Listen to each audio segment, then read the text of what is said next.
డబ్బుకి ఏం కష్టం లేదు. భగవంతుడి దయ వల్ల మా అమ్మగారు చాలా జాగ్రత్త పర్రాలు. ఎంతమంది కుటుంబం ఉన్నా కూడా మా అమ్మ ఇది లేదే మాకు ఈ పండక్కి ఇవి లేవే అని అనుకునే అవకాశం లేకుండా మా అమ్మే యాక్చువల్గా చెప్పాలంటే వర్కింగ్ ఉమెన్, నేను కాదు. మనం ఇచ్చిన రూపాయిని దాంట్లో మనకు కొంచెం దాచి కొంచెం ఖర్చు పెట్టి ఎదటి వాళ్ళకి లేని వాళ్ళలాగా లేకుండా ఆశపోతు వాళ్ళలాగా లేకుండా నేను ఎప్పుడు ఆశపోతనంగా గబికిని చేయి చాపను. ప్రొడ్యూసర్ దగ్గర చేయి చాపుతా, ఎందుకంటే నేను వర్క్ చేస్తున్నాను కదా.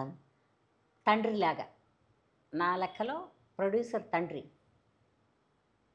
డైరెక్టర్ గారి దగ్గర నేను ఏమీ చెప్పను వెళ్ళి, ఏమండి నాకు ఇంత మాట్లాడారు, నేను ఇన్ని రోజులు పనిచేసాను, ఇది కూడా చెప్పను నేను. ఎందుకంటే మనం ఇష్టపడి ఒప్పుకున్నాం కదా. పైగా డైరెక్టరా కనపడతాడు, మనం కదా కనపడతాం స్క్రీన్ మీద. పోనీ ఇంకో 2 రోజులు ఎక్కువైతే ఏమైంది, ఇది కూడా ఉంటుంది నా బుర్రలో. అందుకని మీరు ఇంతే మాట్లాడారండి నేను రాను అనను నేను. ఒప్పుకున్న తప్పు కానీ రైట్ కానీ ఒప్పుకున్నాక మనకి బాధ్యత, నేను బాధ్యత ఫీల్ అవుతాను. అందుకని వర్కింగ్ ఉమెన్స్ గురించి అడిగావు, బాగానే ఉంది, కానీ అండర్స్టాండింగ్ ఉండాలి. పెళ్లి కానంత వరకు తల్లిదండ్రులతో ఉంటారు, వాళ్ళు రూపాయి జాగ్రత్త చేస్తారు, వీళ్ళకి ఒక కష్టము తెలియనిరు.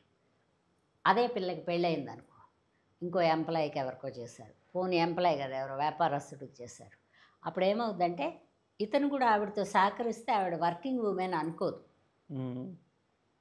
నేను రోజు కష్టపడుతున్నాను, ఆఫీస్కి వెళ్తున్నాను, ఎలా ఉంది అని అనుకోదు. అతను కూడా కొంచెం మాట సహకరించాలి.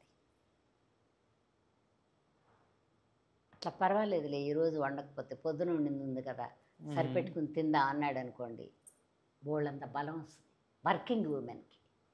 తర్వాత అండర్స్టాండింగ్ ఎలా అన్నానంటే, శాలరీ తెచ్చావా నా అకౌంట్లో వేసే అనే మనిషి ఉన్నప్పుడు కష్టం వేస్తుంది.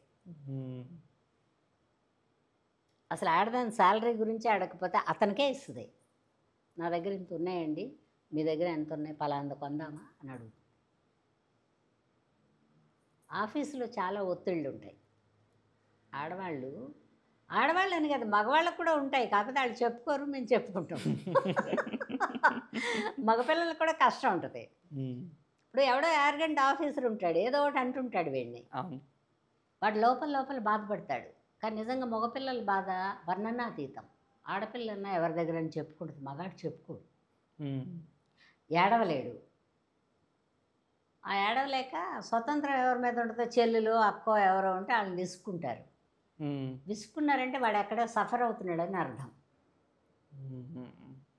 కదా.